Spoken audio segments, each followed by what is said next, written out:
You've heard the names Ted Bundy, Jeffrey Dahmer, and Jack the Ripper. But what if I told you?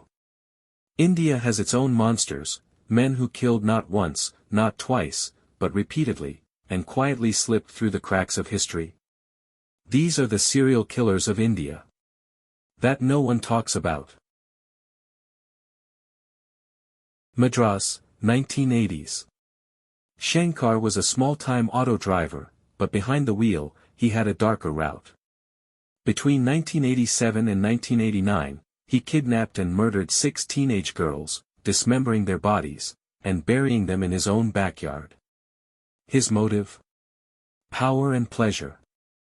Shankar was backed by corrupt cops and politicians. His crimes went unnoticed, until a local girl vanished, and didn't come back. When the police finally acted, they found human remains right under his home. He was hanged in 1995, but the terror he caused never really died. He looked like your friendly teacher. Soft-spoken, polite. But Mohan Kumar was one of India's deadliest serial killers. His weapon of choice? Cyanide.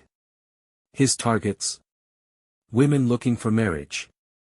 From 2003 to 2009, Mohan killed over 20 women. His method: promise marriage. Take them to a temple. Offer them cyanide as contraception. No screams. No blood. Just silence. And it took years before anyone realized they were all connected. Early 2000s, Bangalore. A man roamed the streets after dark. His pattern: target drunk men sleeping on the sidewalks. His weapon: a blunt rock. His nickname: Beerman. At least 9 men were killed with the same signature. But here's the twist. He was never caught. Till this day, nobody knows his real name. Only his victims, and the fear he left behind. Long before any of these, there was Raman Raghav, the original Indian serial killer. In the mid-60s, Raghav prowled the slums of Mumbai, killing homeless people with a steel rod while they slept. His reason? He claimed to hear divine voices commanding him to kill. Over 20 people died before he was finally caught. Declared schizophrenic. He spent his final days not in prison, but in a mental institution. Punjab, 2004.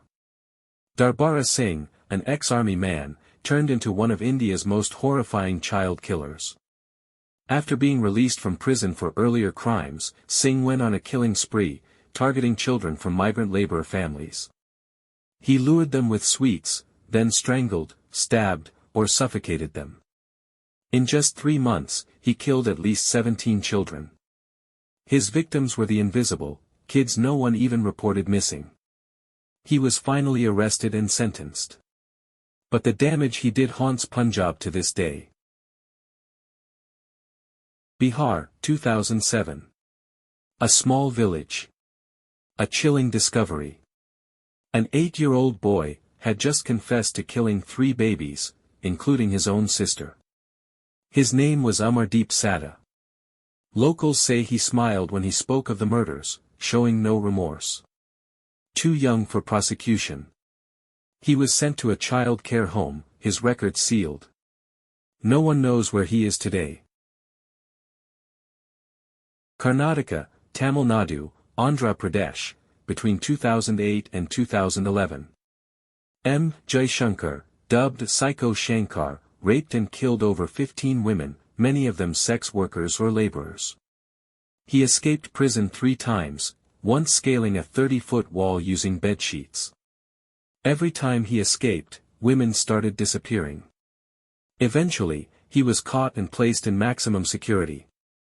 In 2018, he committed suicide in jail, ending one of the most chilling chapters in Indian criminal history. From shadowy alleys to forgotten courtrooms, these killers lived among us. And while their names may not be trending, their crimes shaped India's criminal psyche forever.